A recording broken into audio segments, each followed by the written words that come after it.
Bueno, el enfoque que voy a dar en el Congreso acerca de los sueños es una manera de acercar al público una visión nueva de los sueños lúcidos, ¿no? Del trabajo onírico, que no se quede solo en lo fenomenológico, sino que les acerque un campo iniciático, ¿no? Que aprendan a observar los sueños de todos los días de cada noche como un acercamiento a un nivel de intensidad menor, pero un acercamiento al evento al cual llamamos muerte.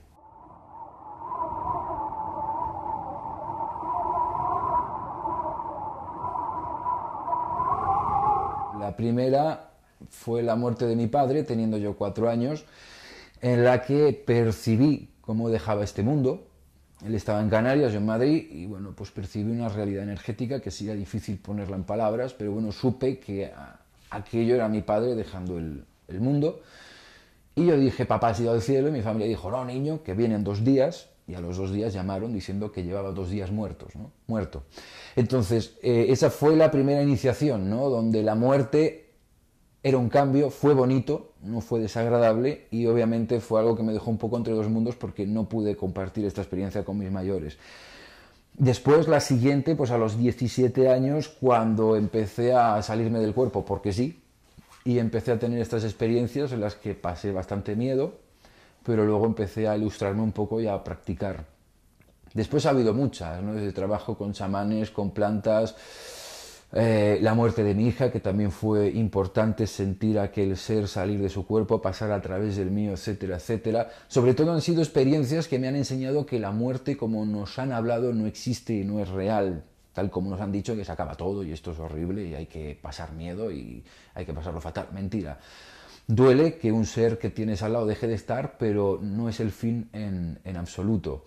Y luego experiencias así determinantes de cese de dualidad, etcétera, etcétera, pues han sido muchas, ¿no? Pero al final, con la que me quedo sobre todo es descubrir que Dios literalmente es un sueño.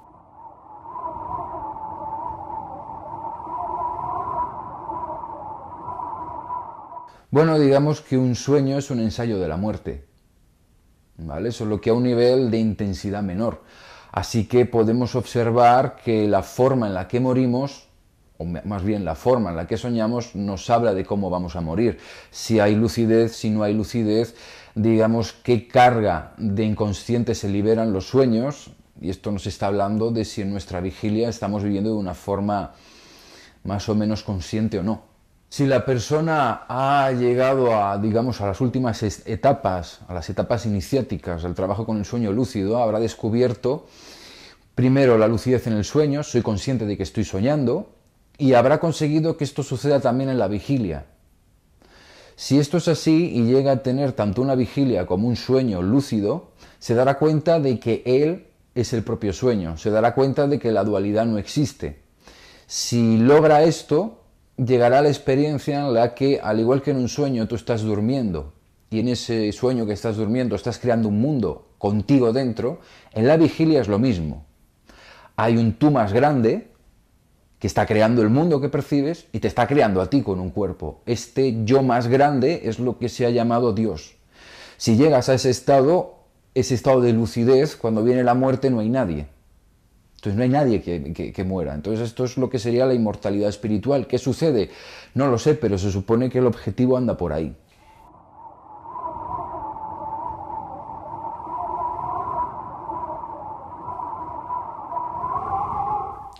Es muy típico escuchar en testimonios de gente que ha estado a punto de morir, que han visto su vida pasar como si fuera una película. Esto se debe a un proceso de actualización de experiencias y de la memoria que surge en el momento de dejar este mundo, ¿vale? Este proceso es una manera de liberar toda la información para que la conciencia quede, digamos, en un ámbito donde puedas identificarte con la clara luz o con la inmensidad de lo que es el universo o con tu esencia, que en realidad es Dios y no es otra. Obviamente esto se puede realizar en vida, a través de prácticas relacionadas con la respiración y la consciencia corporal. La memoria está en el cuerpo.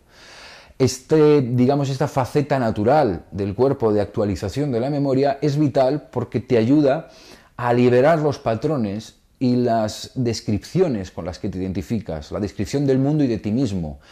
Al, digamos, desglosar esta información, al liberarla, al desenredarla, puedes aprender a percibirte a ti mismo como percepción pura, como un campo de percepción, lo que llama la física cuántica ese océano cuántico, ¿no? Del cual surge toda manifestación y toda forma.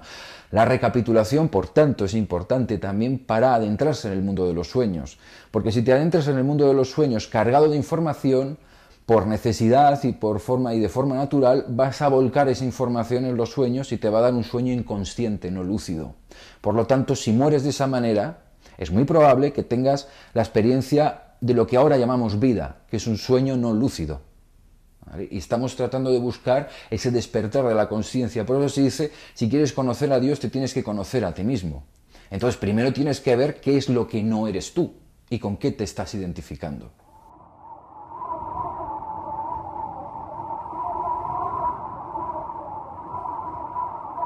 Interesante es observar qué tipo de emociones hay en tus sueños. ¿Por qué? Porque las emociones que son recurrentes en los sueños están hablando de datos muy importantes de nuestra historia personal y de nuestro mundo inconsciente. Si somos capaces de desglosar las emociones a base de apuntar nuestros sueños, veremos que hay como una especie de guión, una línea muy constante de emociones que son muy recurrentes. Podemos observar estas emociones en nuestra vida cotidiana, en la vigilia, y actualizar ahí la memoria, ¿no? Y esta sería la parte terapéutica de la onirodinámica, ¿no? Observar qué contenido inconsciente me están revelando los sueños, porque a medida que yo lo libere, voy a alcanzar mayor lucidez en la vigilia y luego en los sueños, porque al final ese contenido de emociones, digamos, densas, nos hunden en la inconsciencia.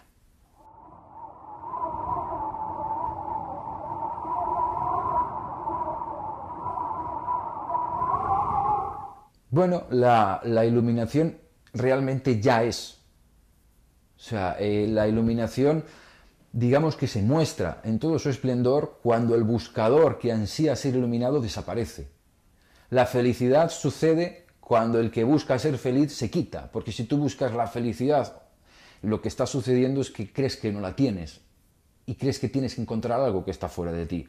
Yo siempre, en la meditación, una vez descubrí una afirmación que me llegaba, que es Dios es ya.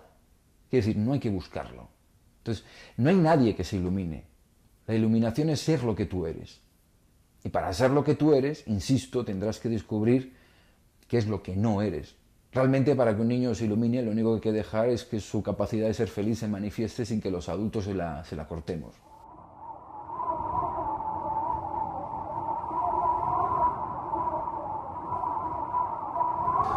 Bueno, la base del sufrimiento principalmente viene de creer, de tener la creencia de que la situación que vives hoy es real y va a ser para siempre.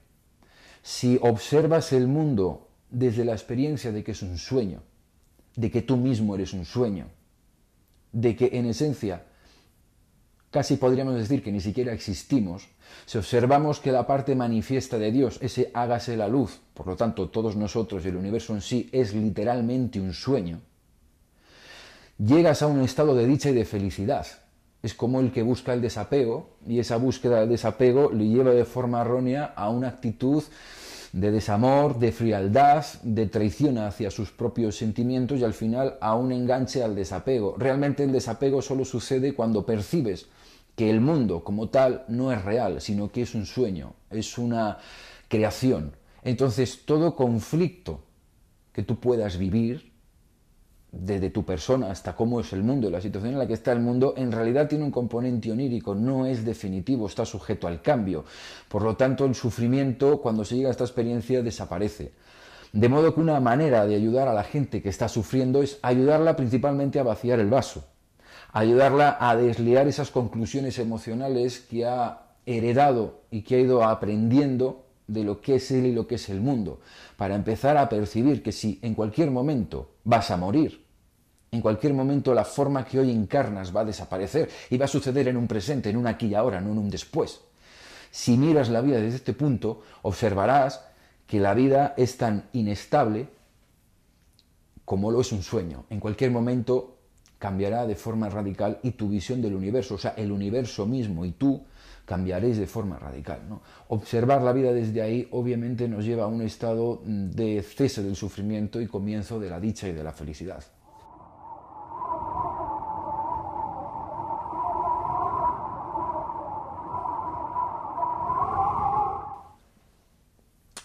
Uno de los eventos más chocantes o donde más le cambia la vida a la gente cuando tiene una experiencia de viaje astral o sueño lúcido, llámalo como quieras, es cuando ven su cuerpo desde fuera. ¿Por qué? Porque siempre nos hemos identificado con el cuerpo. El ego se identifica con el cuerpo, ¿vale? Pero no somos solo un cuerpo. De hecho, observamos nuestra forma de expresar y digo, mi cuerpo. Entonces, ¿cuál es la entidad que afirma mi cuerpo? Porque hay una entidad dueña de un cuerpo. Y esto lo usamos todo el tiempo en la forma de expresar en el idioma y tampoco caemos ni reparamos demasiado en ello. Quizá la ciencia moderna o el siguiente paso para la ciencia sea comprender y experimentar que la conciencia no sucede en el cuerpo, sino al revés. El cuerpo es resultado de la conciencia, de un evento energético que llamamos lo manifiesto. Entonces realmente no eres un cuerpo, eres el campo de percepción donde sucede el mundo y sucede el cuerpo.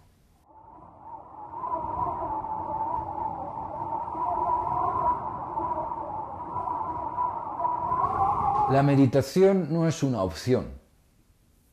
Esto ni una moda, ni una tendencia. Tú tienes un Ferrari que va a 300 por hora y la muerte es una curva cerrada que te abre paso a otro sitio. Tienes que frenar el coche. Tienes que aprender a frenar. Todos los procesos de utilización de plantas de poder, de meditación, de trabajo con el sueño lúcido, etcétera, etcétera, etcétera, sirven para lo mismo, que es fundirte en esa conciencia testigo, donde más allá desaparece el testigo, etcétera, etcétera, etcétera, y poder vivir los cambios de la vida y la muerte, del sueño y el despertar, desde ese espacio que es inalterable, que es único, que no nació y que no morirá. Simplemente para que no sufras y no te ahogues en estos cambios que no acaban nunca, desde los cambios emocionales en una vida, desde los cambios de trabajo, de pareja, las pérdidas de seres queridos, tu cuerpo envejece. O sea, todos estos cambios, si no vivimos desde esa conciencia testigo, desde ese océano donde suceden olas, suceden tsunamis, se hunden barcos, se baña gente, que vivamos esta experiencia desde la calma, porque la vida va, no la has elegido. Y no tiene remedio, no hay vuelta atrás. Entonces puedes sufrir creyéndote el personaje, con todas las cosas que le pasan al personaje, o puedes ser el espectador que disfruta ampliamente de la película en la extensión de su guión y en el divertimento de todos los personajes que forman la película.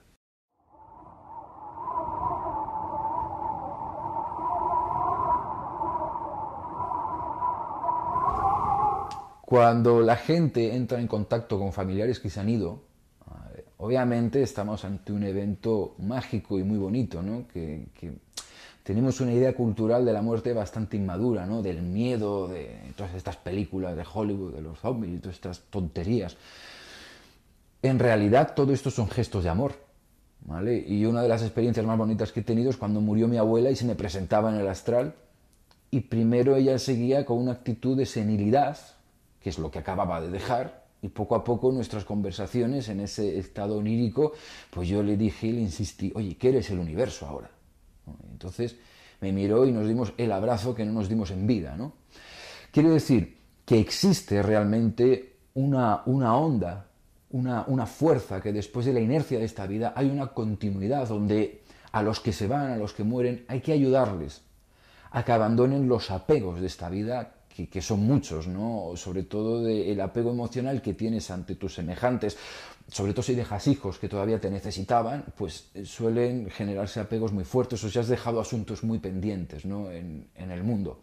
Entonces es interesante ayudar a los que se van y tratar de corazón y desde el amor a abrirles las puertas a, no, ábrete, eres el universo, déjate ir, olvida los apegos de la dimensión física y de esta vida.